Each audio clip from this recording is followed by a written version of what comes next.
ত্রয়োদশ জাতীয় সংসদ নির্বাচনে সংখ্যাগরিষ্ঠতা পাওয়ার পর তারেক রহমানের নেতৃত্বে সরকার গঠন করতে যাচ্ছে বিএনপি। ইতোমধ্যে নতুন সরকারের মন্ত্রিসভার রূপরেখা প্রায় চূড়ান্ত করে ফেলেছে দলটি। ত্রয়োদশ জাতীয় সংসদ নির্বাচনের ফলাফল যেভাবে ঘোষিত হয়েছে, এতে করে বিএনপির ক্ষমতায় আরোহণ এবং তারেক রহমান সাহেবের প্রধানমন্ত্রী হওয়া এটি অনিবার্য। যদি কোনো বজ্রপাত না হয়, সরাসরি আল্লাহর কোনো গজব নাজিল না হয়, তাহলে তারেক রহমান সাহেবের প্রধানমন্ত্রী হতে আর কোনো অসুবিধা নেই। আমরা ধরে নিলাম যে তিনি প্রধানমন্ত্রী হচ্ছেন। সেক্ষেত্রে এই মুহূর্তে তার জন্য কী কী চ্যালেঞ্জ হতে পারে, বা প্রধানমন্ত্রী পদে বসার পর তার সামনে প্রথম 7 দিনে কোন 7টি জিনিস সবচেয়ে গুরুত্বপূর্ণ বিষয় হিসেবে বিবেচিত হবে।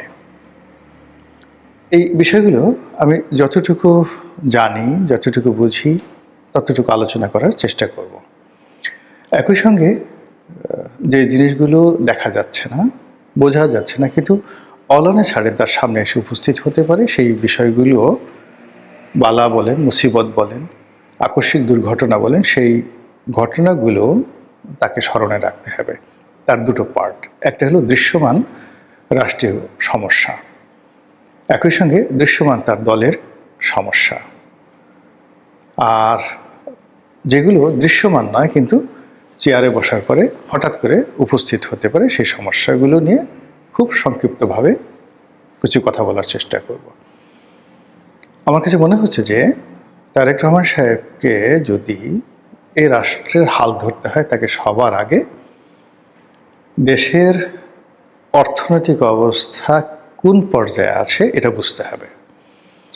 আর এটা বোঝার জন্য প্রাইভেট যে ব্যাংকগুলো রয়েছে, আর বাংলাদেশ ব্যাংক, এটা গভর্নর নয়, ডেপুটি গভর্নর যারা আছেন, এক্সিকিউটিভ কর্মকর্তা আছেন, এরকম ব্যাংকিং সেক্টরের অন্তত 20 থেকে 25 জন দিকপাল যারা বর্তমান দায়িত্বে আছেন।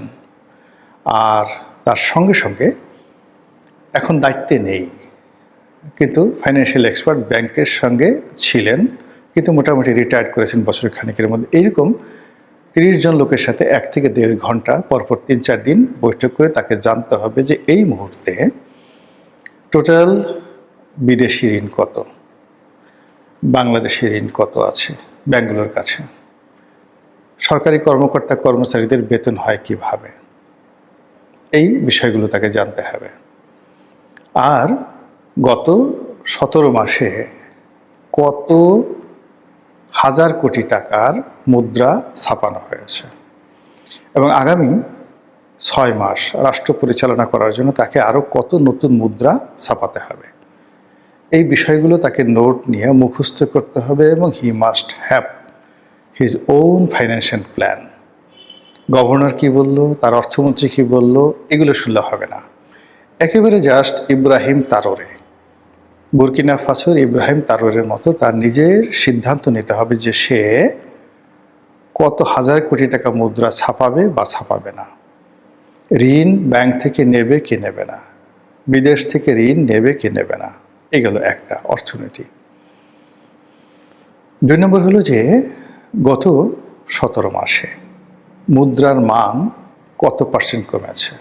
প্রাথমিক হিসেবে 46% কমেছে। ইউনূস সাহেব ক্ষমতা আসার সময় টাকার মান যদি 100 টাকা থাকতো, এখন সেটির মান হয়ে গেছে 54 টাকা, 46 টাকা নেই।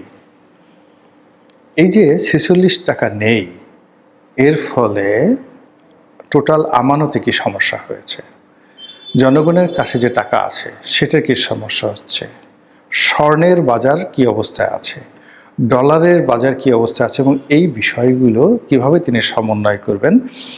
এজন্য তার যাকে বলা হয় বিশ্বস্ত যারা অর্থনীতিবিদ রয়েছেন, ট্রাস্ট অর্দি, সৎ, অনেস্ট এবং আমলাদের মধ্যে রিটায়ার্ড, যাদের দীর্ঘকালীন সুনাম এবং সুখ্যাতি ছিল বা আছে, এরকম অর্থনীতিবিদদের কাছে এই দুটো জিনিস তাকে জানতে হবে।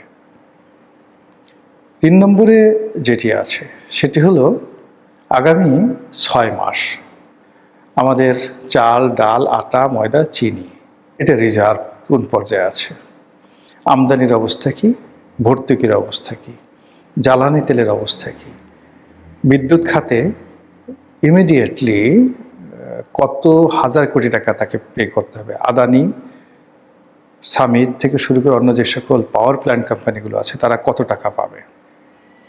এবারে বিদেশি যে ঋণ, সেই বিদেশি ঋণের সংখ্যা কত। শেখ হাসিনা যখন ছিলেন তখন 2 লক্ষ কোটি টাকা ছিল বলে আমরা দেখেছি। পরবর্তীতে এটা গত 17 মাসে নাকি এটা 23 লক্ষ কোটি টাকা হয়ে গেছে। How it is possible? এটা কি করে সম্ভব? এটা তিনি কি করে সামাল দেবেন? তাকে প্রতি মাসে কিভাবে এই বিদেশি ঋণের সেই অর্থ পরিশোধ করতে হবে, এই বিষয়গুলো তাকে খুব বোল্ডলি সিদ্ধান্ত নিতে হবে। আদারওয়াইজ বিদেশিরা এই যে সরকারের সাথে এই মুহূর্তে যে অবস্থাগুলো তৈরি করেছে, সেটা যদি তার জমানাতে চলতে থাকে এবং 1 মাস যদি তিনি এইভাবে চলেন, তার সরকারের জন্য অনিবার্য পতন চলে আসবে। এরপরে ফাইন্যান্সিয়াল যে দিকগুলো রয়েছে তার মধ্যে এই যে বিভিন্ন ব্যাংকের চেয়ারম্যান নিয়োগ করা, ডিরেক্টর, পরিচালক নিয়োগ করা, এখানে তাকে শতভাগ সততা নিয়ে দক্ষ এবং অভিজ্ঞ লোককে নিয়োগ করতে হবে। কোনো অবস্থাতে দলীয় পান্ডা দেওয়া হবে না। যত বিশ্ববিদ্যালয়গুলো আছে তাদের ভাইস চ্যান্সেলরগুলোকে শিক্ষাক্ষেত্রে উইদিন 1 সপ্তাহের মধ্যে সবচেয়ে যোগ্যতম লোককে ভাইস চ্যান্সেলর নিয়োগ করতে হবে। এমনকি আওয়ামী লীগের লোক হোক, জামাতের লোক হোক, ডাজ নট ম্যাটার।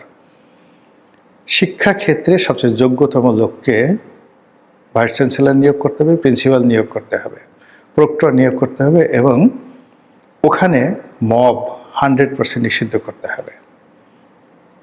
তারপর সেটি হলো আইন শৃঙ্খলা।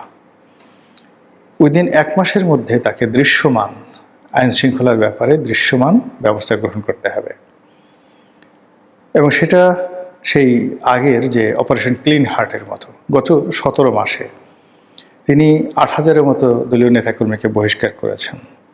এই 8,000 নেতাকর্মীর বাইরে আরও যারা আছে, ধরুন 15,000, উইদিন 7 ডেজের মধ্যে তিনি তালিকা করে ফেলবেন। এই 15,000 লোকের মধ্যে দরকার হলে আলাদা জেলখানা বানিয়ে তিনি তার দলের এই অপরাধীদেরকে তিনি গ্রেপ্তার করাবেন। ডাজ নট ম্যাটার হুইজ হি, হোক তার আত্মীয়ান্ত আপনজন। আর এই কাজটি যদি তিনি করতে পারেন, সারা বাংলাদেশ তাকে মাথায় করে রাখবে। আর এই কাজটি করতে যদি ন্যূনতম তিনি গাফিলতি করেন, অলসতা দেখান, তাহলে সর্বনাশ ঘটে যাবে।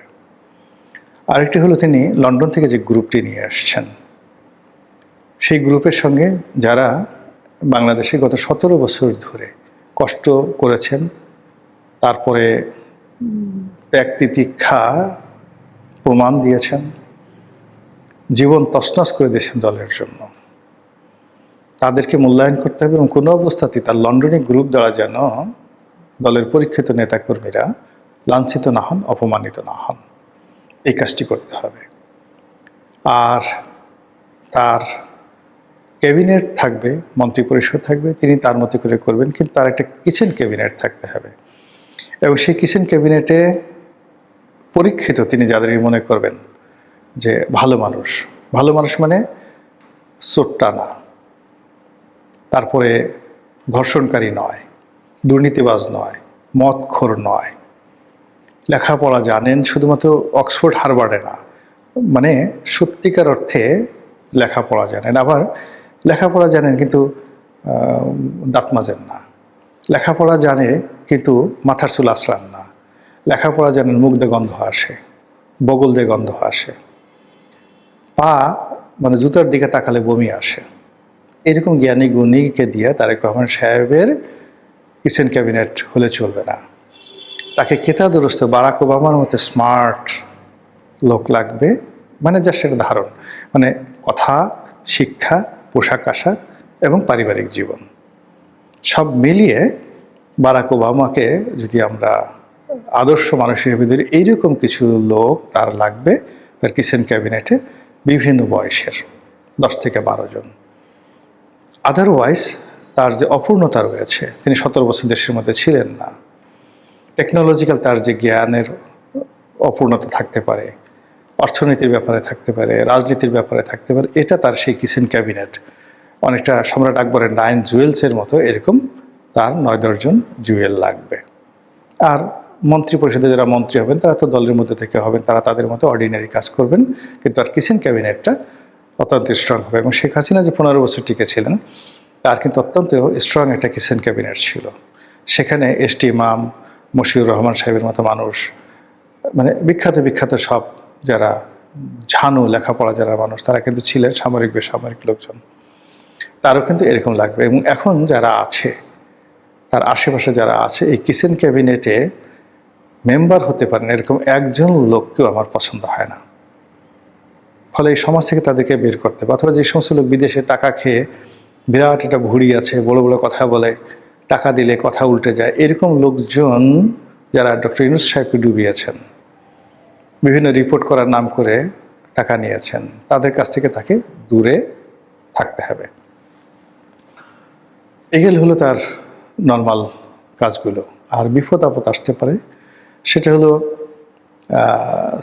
যেটা এই যে প্রথমেই যেটা হবে, সরকারি যারা আমলা কামলা আছেন তাদের বেতন বৃদ্ধি করা হয়েছে, প্রস্তাব করা হয়েছে, এটি বাড়ানোর জন্য দাবি করা হবে। দ্বিতীয়ত হলো যে ডক্টর মোহাম্মদ ইউনূসের সময়টিতে বেশ কিছু সংস্কার করা হয়েছে, বিশেষ করে জাতীয় রাজস্ব বোর্ডে যে সংস্কারগুলো করা হয়েছে এগুলো পরিবর্তন করার জন্য তার উপর চাপ প্রয়োগ করা হবে। জুডিশিয়ারিতে কিছু সমস্যা হয়েছে, সেগুলো নিয়ে তাকে সিদ্ধান্ত নিতে হবে। আওয়ামী লীগের ব্যাপারে তাকে সিদ্ধান্ত নিতে হবে রাজনৈতিকভাবে। কোনো রকম বোগাস কথাবার্তা, তার কোনো লোভ বলা যাবে না তার অনুমতি ছাড়া। তিনি যদি আওয়ামী লীগকে নিষিদ্ধ করতে চান, আওয়ামী লীগের উপর স্টিম রোলার চালাতে চান, তাদের উপর যে অত্যাচার করানো হয়েছে ঠিক একই অত্যাচার করতে চান, তো সেটা তাকে সম্মিলিতভাবে ওটার উপর স্থির থাকতে হবে। কোনো দোদুল্যমানতা নাই। শেখ হাসিনা যেমন একেবারে বিএনপিকে শেষ করবেন, তারপর জামাতকে শেষ করবেন, সেই ব্যাপারে তিনি ডিটারমাইন্ড ছিলেন, তাকে কনফিউজ করা যায়নি। তো তাকেও এই ব্যাপারে সিদ্ধান্ত নিতে হবে আওয়ামী লীগের ব্যাপারে তিনি কী করতে চান। তিনি যদি আওয়ামী লীগকে রিফাইন করতে চান, এস্টাবলিশ করতে চান, অথবা নিষিদ্ধ করতে চান, যে কোনো একটা ব্যাপারে তাকে আওয়ামী লীগের ব্যাপারে খুব স্ট্রং একটা সিদ্ধান্ত নিতে হবে, হোয়াট এভার মেবি। কিন্তু দোদুল্যমানতা সৃষ্টি হলেই তিনিও শেষ হবেন, তার দলও শেষ হয়ে যাবে। এর বাইরে ক্ষমতাসীন দল, তার দলের মধ্যে অন্তর্দ্বন্দ্ব, অন্তর্কলহ, যেটা 1991 সালে ছিল, 70-এর সরকারে ছিল, এমনকি শহীদ প্রেসিডেন্ট জিয়াউর রহমানের সরকারে ছিল। মন্ত্রীদের মধ্যে 2-3টা গ্রুপ ছিল। এবং এই যে তার ক্যাবিনেটে যদি 2-3টা গ্রুপ হয়ে যায় এবং এরা যদি সকাল বিকাল সমালোচনা করে এবং তাহার কাজে বাধা সৃষ্টি করে, তার ফেল হতে সময় লাগবে না। অন্যদিকে তার এমার্জেন্সি ফান্ড লাগবে। সামনে কালবৈশাখী ঝড় আসবে, বর্ষাকাল আসবে। এই সময়টাতে প্রধানমন্ত্রীর ত্রাণ তহবিল বলতে গেলে খালি, ব্যাংকগুলো খালি। ফলে এখানে জরুরি ভিত্তিতে তার অর্থ লাগবে, বিত্ত লাগবে। সেই বিষয়গুলো যদি তিনি ঠিক একেবারে বুলেটিন আকারে 2 সপ্তাহের মধ্যে, চেয়ারে বসার 2 সপ্তাহের মধ্যে তার সিদ্ধান্ত তিনি গ্রহণ না করতে পারেন, আর 1 মাসের মধ্যে যদি তার কর্মের সফলতা দেখাতে না পারেন, তাহলে তার অবস্থাও ডক্টর মোহাম্মদ ইউনূসের মতো হবে। আশা দেখাবেন, তারপরে স্বপ্ন দেখাবেন, কিন্তু শেষমেশ জনগণ বিক্ষুব্ধ হয়ে যাবে এবং বলবে যে এই লাউ সেই কদু, আগেই ভালো ছিলাম। মানে তখন তাকে যে এই লাউ সেই কদু মানে ডক্টর মোহাম্মদ ইউনূসের সঙ্গে তুলনা করা হবে। আর আগেই ভালো ছিলাম মানে আওয়ামী লীগের আমলে ভালো ছিলাম। তো কাজেই এই যে সুযোগ, অবারিত একটা সুযোগ আসছে, এই সুযোগটি তিনি কাজে লাগাবেন, ভালোভাবে কাজে লাগাবেন এবং সফল হবেন, দেশ প্রগতির দিকে আগাবে, এটাই প্রার্থনা।